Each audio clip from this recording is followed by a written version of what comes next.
Alright, welcome back to the Supercoach Nuff channel. In this video we're going to review round 3 of the 2025 NRL Fantasy season.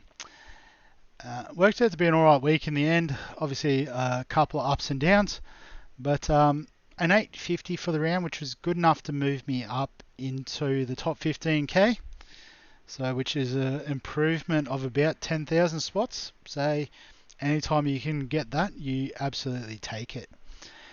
So we'll go through the team, starting at hooker with Peter Mamazella scoring a 58, so a couple of good weeks back to back for him. So, making us a good bit of money, obviously scoring us some good points on field too, which is nice. The middles this week all firing, so Isaiah Yeo back to his usual rank and file with the 60. Terrell May with another 70, just absolutely carving up. But star of the show, Big Payne Haas, tunning up. 106, and we had it as captain, so that was a massive get this week for us. Hopgood was also fantastic with the 66. Mitch Barnett really starting to test my patience with 37, but we're sticking fat. We're believing in the pick. For how much longer, who knows. Unfortunately, Nathan Cleary, early HIA, so just the 5. I'm sure there were some people who captained him, so that was really unlucky. And obviously we need to cover him this week.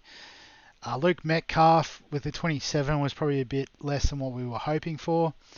Nwanga Nitawasi with 34 was pretty good. Rob Toy with 24, he's probably down on what he has been producing, but as a first year rookie, he's already made us 130k, so can't be too critical of him. Kalen Ponga, I guess we're hoping for a little bit more. 29, and on the bye this week, but I think he's a hold. Iongi with a 33, I guess the Eels are slowly looking better. I didn't actually watch the game on Sunday, but I guess based on the scoreline, they got a bit closer, albeit I know the Dogs were down and out with the flu through the week, so if I find some time I'll go back and have a look at the game, but or just take the Dogs win.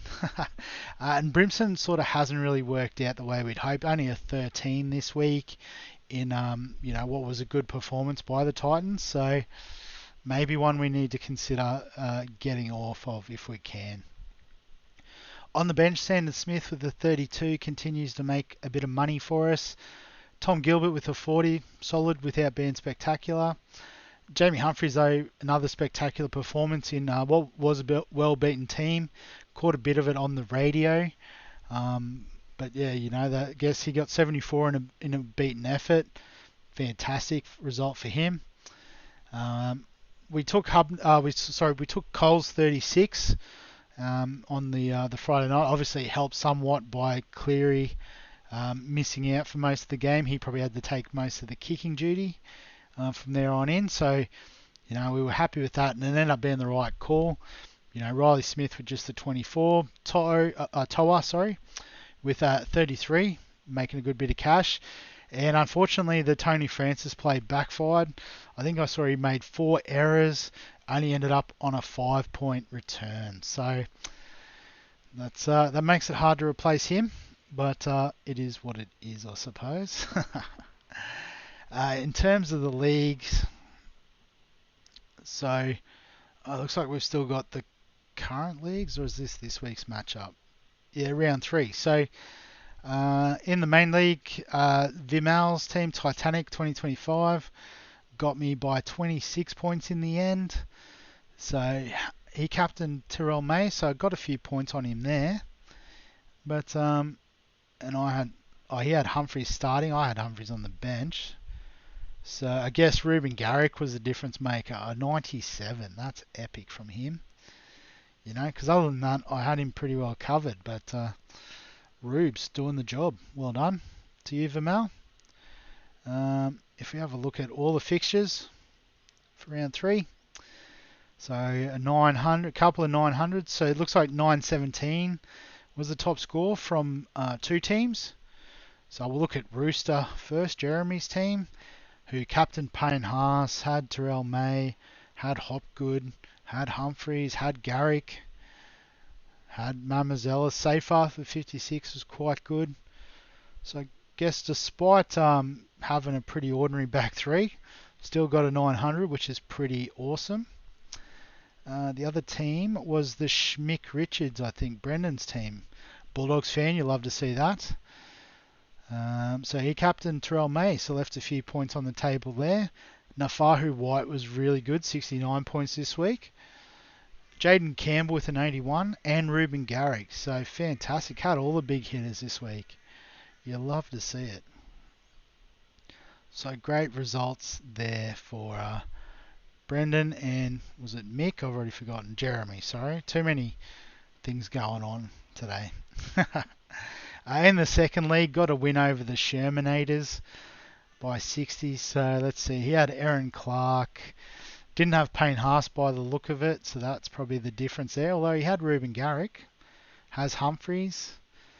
So I guess just being able to captain Payne Haas was a big difference maker there. Had Ponga as captain, so I guess Ponga as captain wasn't ideal. Probably the difference maker there was the captaincy shouts. Is this the league with the guy who's got the exact same team as me? I'm intrigued to see if he's still got the same team. So, was it one man Tom? Theo got an 850 as well, but the Yorkshire Yowies with a 988. Nice one, Mark. This is a monster score. Let's have a look. So, had Harry Grant, not much there. So, Nico Hines with the 74 was a good point of difference this week. So I didn't have Humphreys, which is interesting. But Captain Payne Haas, had Ruben Garrick, had Mamazella, Nafahu White on the bench, got Jack Cole and Sandon Smith scores, so missed out on Purdue, which was a bit flat. Owen Paddy actually scored pretty well, 37, there you go, nice. So it must be in the first league. I might have to go back and have a bit of a look later at that. But nice stuff there from the guys. So in terms of trades this week, we do have a bit of cash in the bank, which is pretty nice. How much we can do with it, I'm not so sure. So let's have a look. What do we got? So pretty happy with the front six, albeit Barnett's testing my patience. Do we give Metcalf another chance? I mean, we've probably got to bang Humphreys in here for Cleary. So we've still got no Cleary, we've got no Hubner, we've also got no Ponga this week. So we are stretching pretty thin. Do we really want to play Tony Francis this week? Would not have thought so. So we'll sub with Ponga because he's easier to loophole with. Who do we pick? I guess we don't really have too much of a choice. Let's just push Cleary down a couple of spots. So, yeah, Sandon Smith, Tom Gilbert, we're comfortable with playing. We've got Jack Cole. I mean, we could bring Toa in. Who do the Tigers play this week? Sunday Arvo against the Warriors. Yeah, don't hate it. So what we'll do is we'll use Nwangani Tawasi as the swingman, so we don't have to play Francis necessarily. So without trades, this is the team we'd be running with. So, you know, I guess ideally a bit more in the wing fullback would be nice. So I guess I haven't really looked at footy stats. I don't know if it'll be even updated with a lot of the break-evens and stuff yet. Yeah, it's still for round 3. So this hasn't updated into round 4. I'm just trying to remember how we ended up with so much cash. What trades did I do last week? I thought I just traded cheapies around, didn't I? Is there some glitch or something? I don't know. Maybe I need to spend it before it goes away. So I guess if we want to upgrade at wing fullback, a couple of options that look pretty nice. Although I imagine he'd be fairly expensive. I've probably skipped over him just then.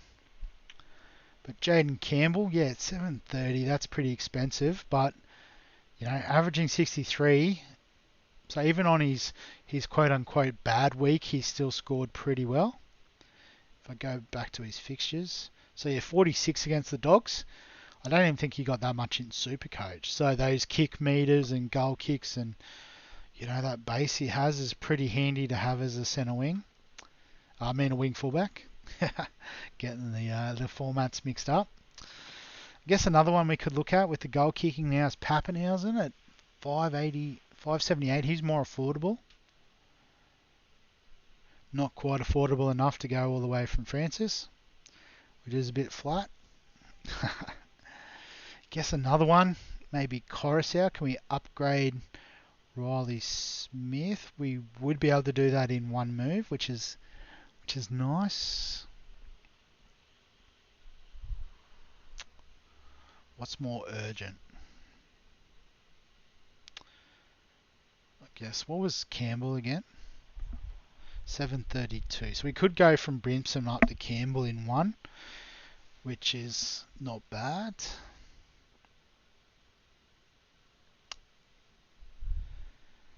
Yeah, like I said, I'll definitely think about this a bit more, but I think, yeah, I guess, do we want to sort of upgrade our on-field, knowing that we've got a fair bit of money on the bench for just this week? Or do we want to just sort of solidify our bench a little bit? Who scored well this week? I should probably look at that. Where's the stats center? That's where it is. So under the stats, so points for round 3. So obviously Ruben Garrick went massive. He'll have a good break even, but he's not cheap. Ronaldo, yeah, not really fantasy relevant. He's 2 rocks and diamonds. Yeah, so Coruscant still represents some pretty decent value at that price. Nafahu White should kick up again. He made 58k this week, but should make more moving forward. Eero's a nice pod.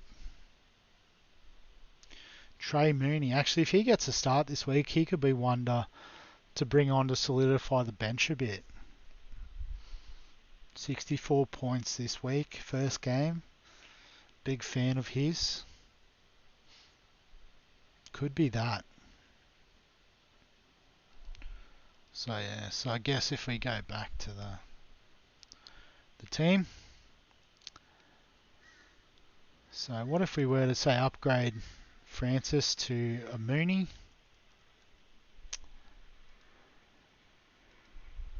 And I guess we don't really have wing fullback cover this week, but we will next week with Ponga back available. So yes, we won't worry too much about that. But Mooney would probably outscore Francis, it's fair to suggest. Hubner's going to be good when he comes back. But I guess then we're sort of in the middle of nowhere with that 159k. So do we just do one trade this week? We don't have to use 2 trades every week. I guess all we really want to try and do at this stage is maximise our cash gen. So actually, what was Pap's again? Pap 580. Can we do that? I reckon we could. Maybe Brinson up to Pappenhausen with the goal kicking could be a nice move. I don't know why it does this. It's so weird, but that's fine. Stupid. Yeah, that's one thing I don't like about fantasy is the trading things cooked. So let's lock that trade in first. Then we do the Francis to Mooney trade.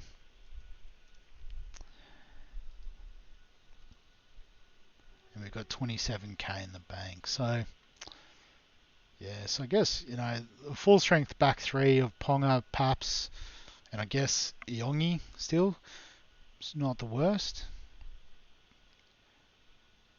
And then we've got Mooney making a bit of cash, which will be handy. Because I did see Smithies is out, so if he could just straight swap in for Smithies as that sort of bigger minute middle that covers for Papali'i in particular. Although Tarpany's got to come back, doesn't he? Maybe that won't work out, but we'll stick with this for now. So I guess initial vice captain, captain. Based on form, I think it's got to be the middles, doesn't it? Terrell May. I might give him the vice. I'll stick with Payne against the Dolphins on Friday night. But, Isaiah Yeo against South could be, and especially with Cleary out, Yeo does a lot more in the middle, setting up tries and stuff. So, Yeo, it's good to have Yeo at the moment. But yeah, that's pretty much how the team's going to go, I think. And then, I'm be pretty comfortable with Mooney. I guess we could, so if we do have like a Mooney or another sort of rock solid middle, the bench is a lot nicer. We can loop Cole in on the Thursday night. If he goes all right, we don't have to run Smith against the Eagles on Sunday.